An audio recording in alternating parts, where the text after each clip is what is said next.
Yeah, well, this is the interesting topic to talk about. Obviously, you said you did your hammy, and we'll go into the injuries. And you've had a few, haven't you? I know. That is true. Like, yeah. And that's prone. Like, basketball's tough on your knees. It's it is hard surface. Yeah. Got to be really agile. Like, you did your first ACL injury in, what year was it? 2022. 2022. How did that one happen? Your first ACL? Yeah.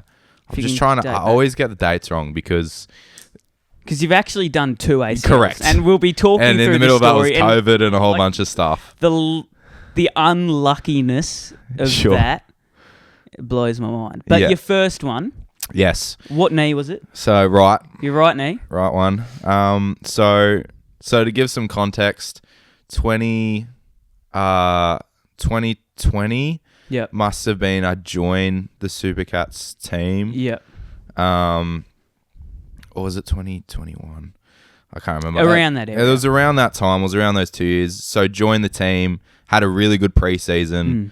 COVID hit, didn't have a season. So that was my first year. That was my first year in NBL 1. So that's the unlucky. That's a start, a tick to unlucky. Correct. Like, yeah. Then this blows my mind. Your story. Come about back injuries. next season. Yep. Which was 2021. A full year later. Had a full preseason. Yep. I was actually quite inconsistent in my preseason. Like, had some good training sessions, had some not so good training sessions. And during that time we had pracky matches, which this is what Ben will be talking about. Ben, yep. So Ben, I'll give you clarity. So Ben said, this was when I was at work, he said, on the pizzas. On the podcast, when you get Josiah on, you got to make sure to mention him. So Ben, there you go, I've mentioned you. You apparently played really well in your practice match beforehand. Correct. Can you talk us about that game? Because I am intrigued. I had 2 practice matches. 2 pracky matches, yep. We had one in Sandringham. Yep.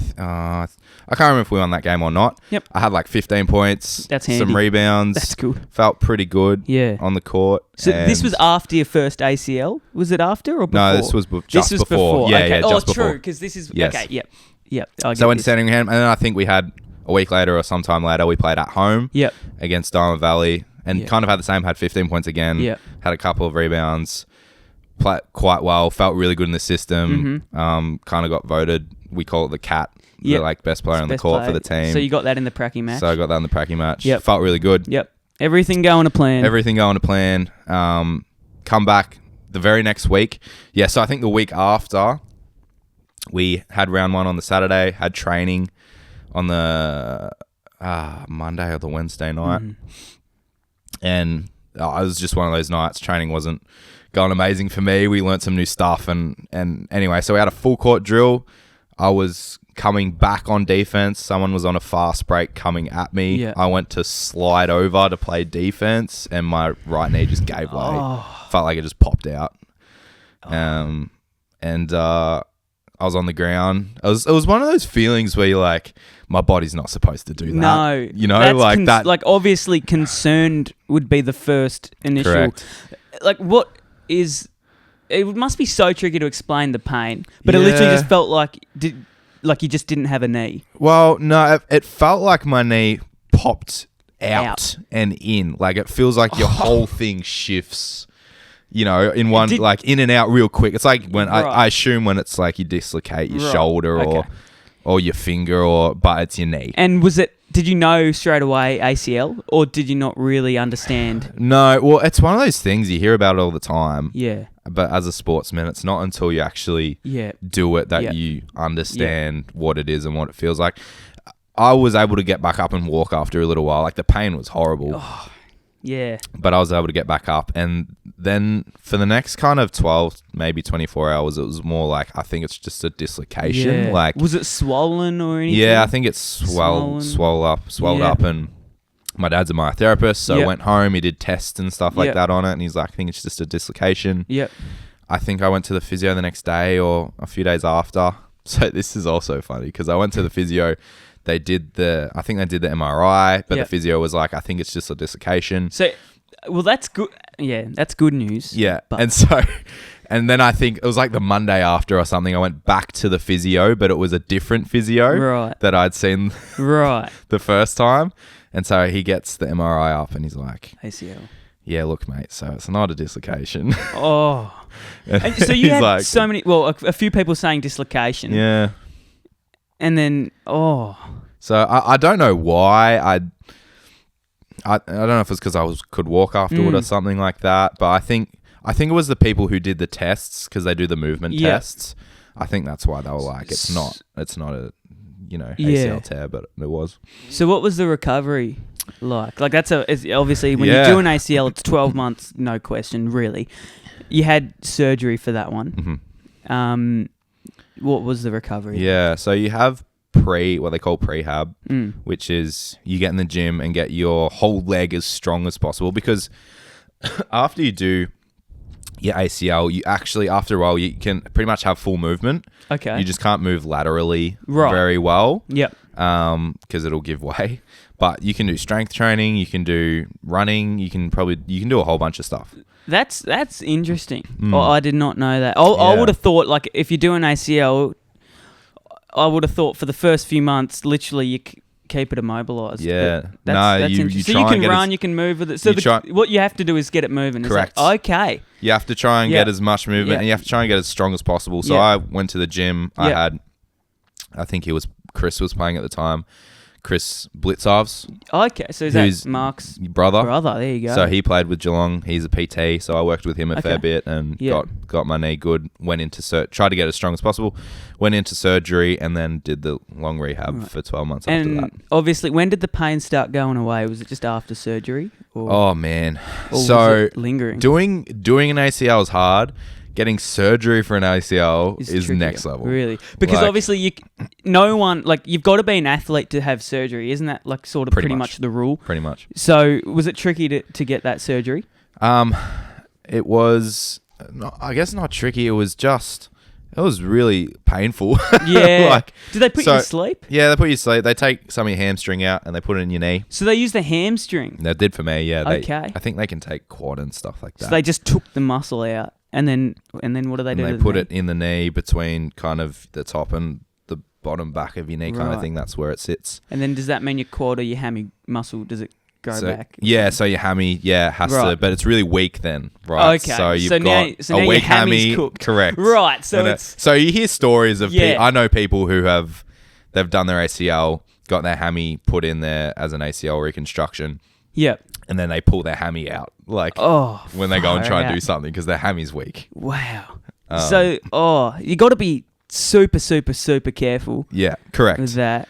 Then I had my 12-month rehab. So after surgery, how long was it before you could start moving? I was on crutches for a bit. I remember being at home. I think we went through another bout of COVID maybe during this time. I can't remember. But yeah, I was at home a lot. I was on crutches a lot. I was on drugs. Sleeping was really frustrating. You got to have your knee elevated and on your back, but I can't sleep on my back, so it's just annoying. That's not good. And so you're on medication and stuff just to keep the pain and the swelling down. And then after a week or two, it starts to recover. But I remember times, just being with mum, you just try and go somewhere and move around at a park or something like that on your crutches just because you feel out of it. But anyway, so then, after a couple of weeks, then you're starting to move again. You're trying to walk on it again slowly, trying to weight bear, doing exercises at home, all that type of stuff. So we speak about the lack of luck that you've had. So you were playing really well, ACL done. You recover from your first ACL. Then your second ACL happens. Correct. Did you play basketball after your first ACL? Yeah. And it's for the Super Cats? Yeah. Yep. So I actually came back into training the next season. We were to at least more than halfway through the season. I think we were getting near the finals. And I came back to training. Had the tests done and everything like that. Came back to training. Was actually training quite well. Felt pretty good on the court. And then I remember going for a block. This isn't when I did it again, but I went for a block and all my weight was going to my right side, so I had to land on my right leg and hyperextended it. Oh, so that's when it bends the wrong way. Yeah, correct. Right. So I think just lack Did of that- strength, lack of mobility, and that was in the right one. A hyperextend. Gee, that right leg has it's had copped to copped. Yeah, Copped absolutely. So the hyperextension, how much did that hurt? So it hurt it hurt a fair bit. I didn't think I did it again, but Yeah. because it was the right knee, I had to get it tested again. Right. So I had to go back and get an MRI. And But look good at it news, and it everything. wasn't an ACL. Good thing, no, it wasn't. Played a bit of basketball. So I played a bit of basketball, and then I came into what would have been the summer of last year, so 2023, and had to make a decision on, do I come back and play Yeah. Supercats, or do I not? Because I had other things going on in my life. I was looking at doing a lot more leadership stuff in yeah. church areas and stuff like Yeah. that, and so had to decide if I'd pursue basketball more, if I would step away and do Yeah. other things. And so I made that decision, which it was probably a decision that I'd thought about more after I did the ACL Yeah. again. Like, Well, even so though when did you do the second ACL? I did that the start of last year, which would have been basically a year, nearly a year exactly after I did it the first time. So you made the decision to step away after the second one, right? Oh no, it would have been just before. Just before. Okay, so you decided to step away and then you did it. Yeah, and then playing So- social social. Christian college So you- again. Div right. 1. So you did, I, and I guess you would have known you did it straight away. I guess, or was it a bit Yeah, different? yeah, I think so. And so the thing with this whole process is, so I'd catch up with my physio Yeah. every now and then, and to be honest, I could have done more with my rehab. Like, I don't know, I could have done better, and I think I was still doing what I could, but it was probably the bare minimum. But I think it was because I knew deep down, I was like, I don't know if I'm going to come back and play. Yeah. And so that motivation, when you're feeling that way, is tough. You start to, yeah, You start to go, Nah. do I really want this? yeah, And when years previous I'd been very, very driven and training and stuff like that, it wasn't there anymore for me. And so part Yeah. of that was the journey of the Yeah. ACL, and the journey of not coming back to Geelong. And so when I did it a second time, it was really frustrating because it was like, oh, this is annoying. But it felt like the end of a chapter a little bit. Yeah. That solidified that.